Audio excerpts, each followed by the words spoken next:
Muzaffarnagar court road स्थित जिला सहकारी बैंक में आयोजित एक कार्यक्रम के दौरान पूर्व गन्ना मंत्री सुरेश राणा का बैंक सभापति ठाकुर रामनाथ और उनकी टीम द्वारा भव्य स्वागत किया गया। इस मौके पर पूर्व मंत्री ने प्रधानमंत्री नरेंद्र मोदी के नेतृत्व की सराहना करते हुए पश्चिम बंगाल में भाजपा की कथित जीत को ऐतिहासिक बताया। कार्यक्रम में बोलते हुए सुरेश राणा ने कहा कि प्रधानमंत्री नरेंद्र मोदी के कुशल नेतृत्व और भाजपा कार्यकर्ताओं की मेहनत से पार्टी को यह सफलता मिली है। उन्होंने कहा कि यह जीत केवल एक राजनीतिक सफलता नहीं बल्कि विकास, सुरक्षा और सुशासन की दिशा में जनता का विश्वास है। उन्होंने दावा किया कि पश्चिम बंगाल की जनता लंबे समय से घुसपैठ, कानून व्यवस्था की समस्याओं और तुष्टीकरण की राजनीति से परेशान थी, जिसके चलते जनता ने बदलाव का समर्थन किया।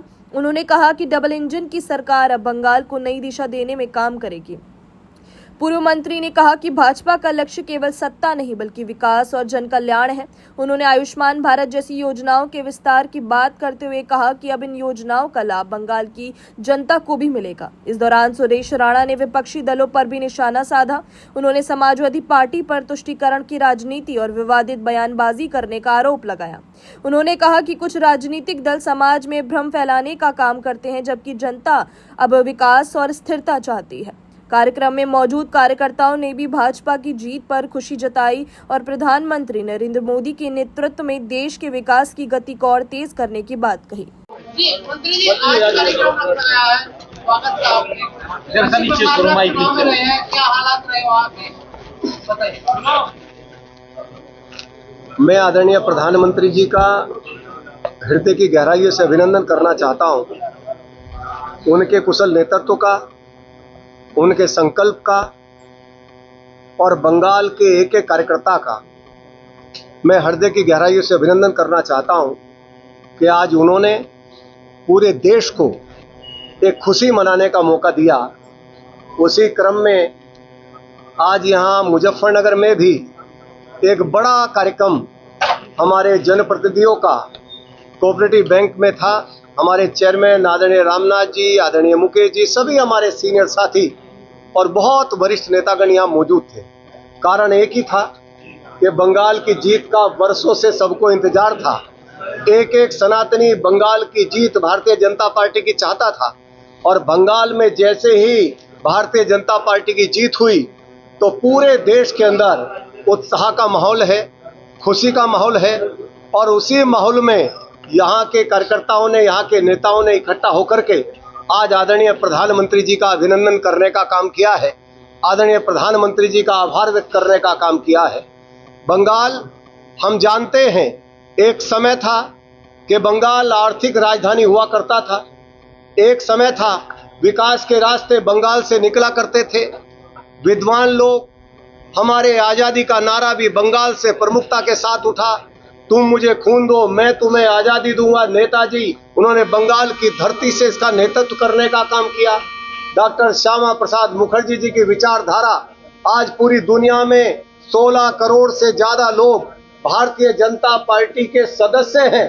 आज हमारे 80% हिस्से पर देश के भारतीय जनता पार्टी की सरकारें हैं और उस विचारधारा के साथ तेरा वैभव अमर रहे माँ, हम दिन चार रहे ना रहे, भारतीय जनता पार्टी के कार्यकर्ता आगे बढ़ रहे हैं।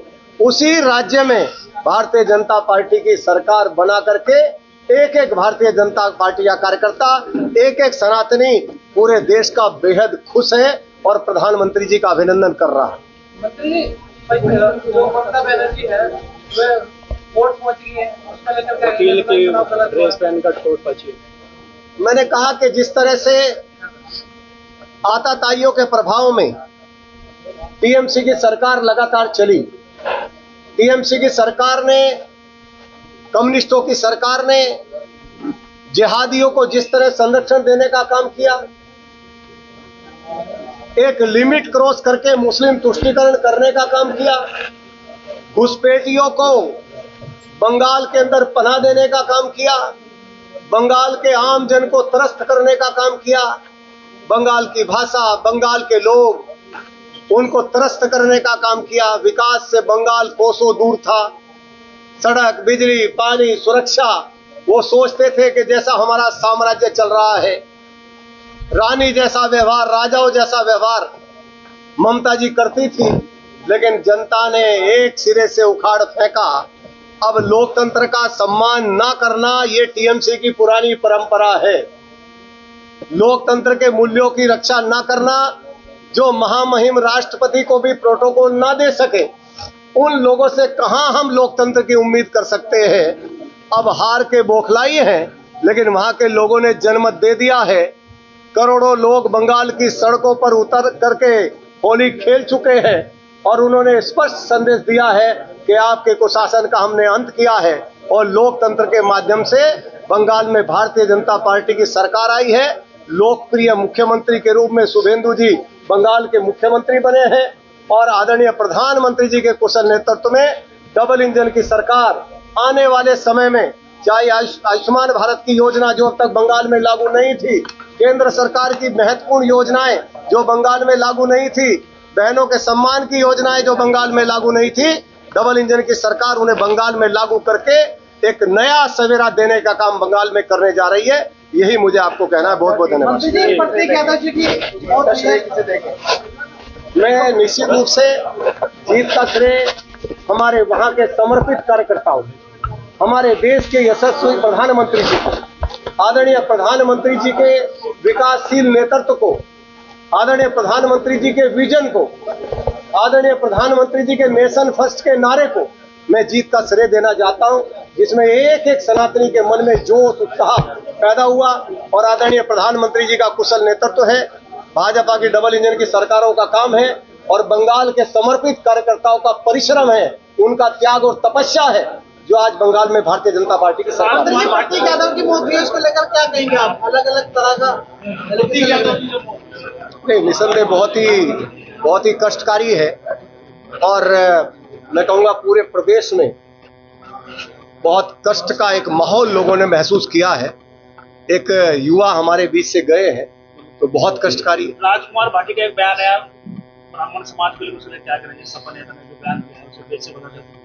समाजवादी पार्टी के नेताओं का ये पुराना फैशन है, जातियों का अपमान करना, सनातन का अपमान करना, हमारे महापुरुषों का अपमान करना, किसी के बारे में भी बिना सोचे समझे बयान देना, तो ये ओछी और तुच्छ मानसिकता का परिचायक है।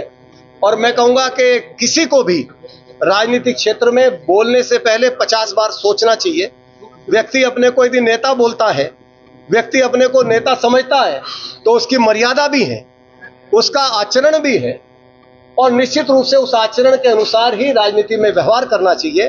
तो मैं केवल यही उम्मीद करता हूं कि इस प्रकार के व्यवहार से वैसे सपा से उम्मीद नहीं की जा सकती, लेकिन हाँ, जिस बयान से माहौल खराब होता हो, जिस बयान से किसी के मन को पीड़ा पहुंचती हो, आज जगह जगह प्रदर्शन उनके खिलाफ हो रहे हैं, तो ऐसा बयान क्यों दिया जाए जो किसी के मन को पीड़ा पहुंचाता हो। वैसे भी सीआरपीएफ कैंप पर हमला करने वाले आतंकवादियों से मुकदमा वापस लेने की सिफारिश करने वाले समाजवादी पार्टी के लोग, अयोध्या में बम विस्फोट करने वाले आतंकवादियों से मुकदमा वापस करने की सिफारिश करने वाले सपा के लोग और मुजफ्फरनगर दंगे में हजारों बेगुनाहों को झूठे मुकदमे में फंसाने वाले समाजवादी पार्टी के लोग और तुष्टीकरण की पराकाष्ठा करने वाले समाजवादी पार्टी के लोग, जिहादियों का समर्थन करने वाले समाजवादी पार्टी के नेता, इनसे इसके अलावा और क्या उम्मीद की जा सकती है।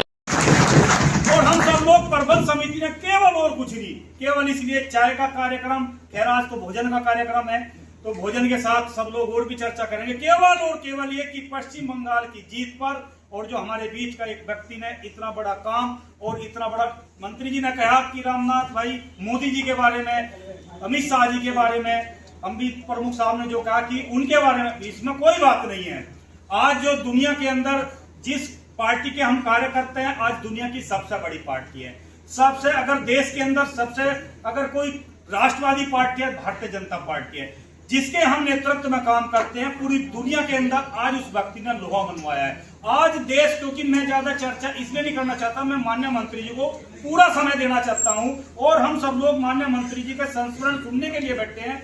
तो मित्रों, जिस प्रधानमंत्री जी के नेतृत्व में हम लोग काम करते हैं, आज उन्हें पूरी दुनिया के अंदर जो भारत का जो नेतृत्व चला, जो भारत फिर पुनः विश्व गुरु बनने की ओर जो चला, पिछले दिनों जितने आफत, चाहे वो आपात, चाहे वो हमारा कोरोना हो, चाहे वो अन्य चीजें हो, और चाहे वर्तमान की भी स्थितियां हो। कुछ लोग हैं जो विरोधी हैं, जो मजाक करते हैं, लेकिन गंभीरता से लेने की आवश्यकता है। जहां दुनिया जीने मरने खाने पीने के लिए लड़ाई लड़ रही है, आज ये देश, आज हिंदुस्तान आदरणीय मोदी जी के नेतृत्व में दुनिया के अंदर बढ़ता जा रहा है। ऐसा अकेला देश हमारा हिंदुस्तान है मित्रों, ऐसा अकेला देश हमारा हिंदुस्तान है।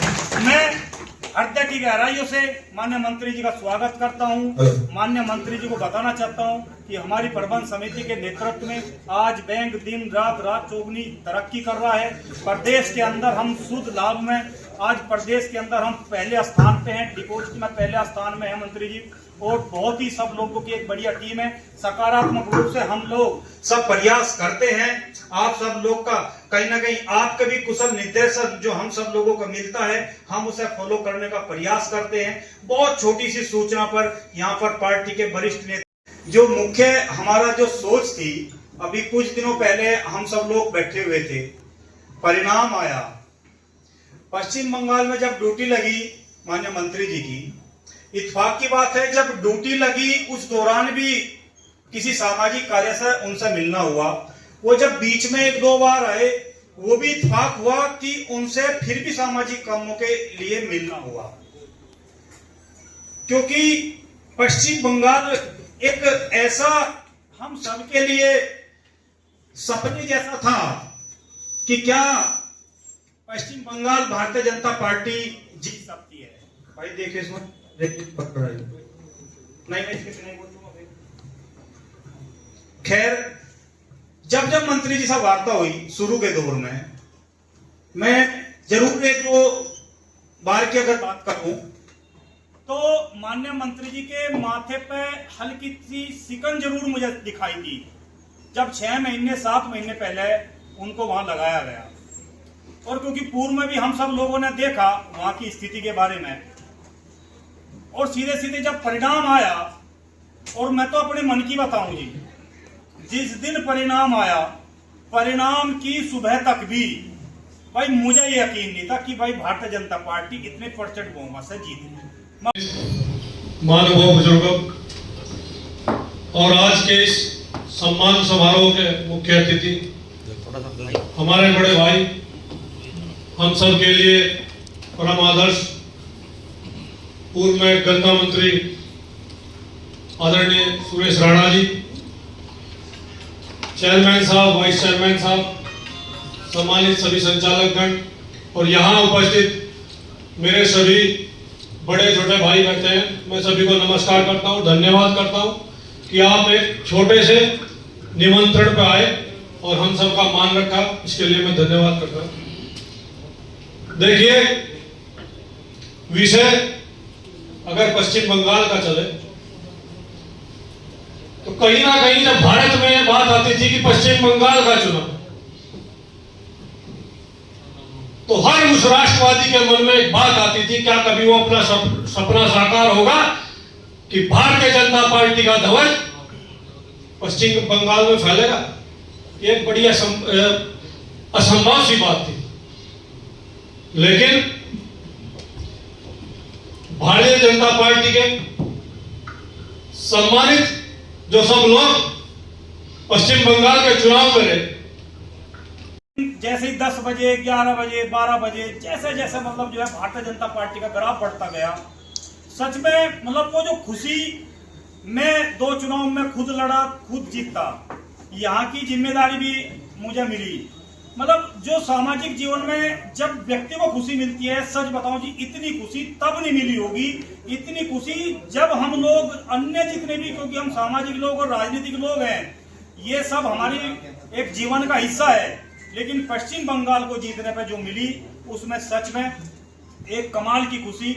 और उसी के निमित्त जहां पश्चिम बंगाल को प्रमुख साहब ने बताया, जहां पश्चिम बंगाल को 6 जोन में बांटा गया था, और हमारे लिए बड़ी प्रसन्नता और हर्ष का विषय है, 6 जोन में से एक जोन के प्रभारी जिस विभाग में हम लोग काम करते हैं, हमारे माननीय JPS राठौर जी, और पश्चिम उत्तर प्रदेश से दूसरा, पूरे प्रदेश से दूसरा एकदम, और पश्चिम उत्तर प्रदेश से ये कि वहाँ पे 2 आदमी भेजे तो कोई ना कोई क्वालिटी, कोई ना कोई संघर्ष तो उनका होगा, और तो जिस का कहने गया तो एक तो इनके लिए जो वहां पे जाकर पश्चिम बंगाल में जाके जितनी बताया कि 63 सीट पे चुनाव था और शायद 43 पे जीत हासिल हुई जैसा आगे बताए गए मंत्री जी।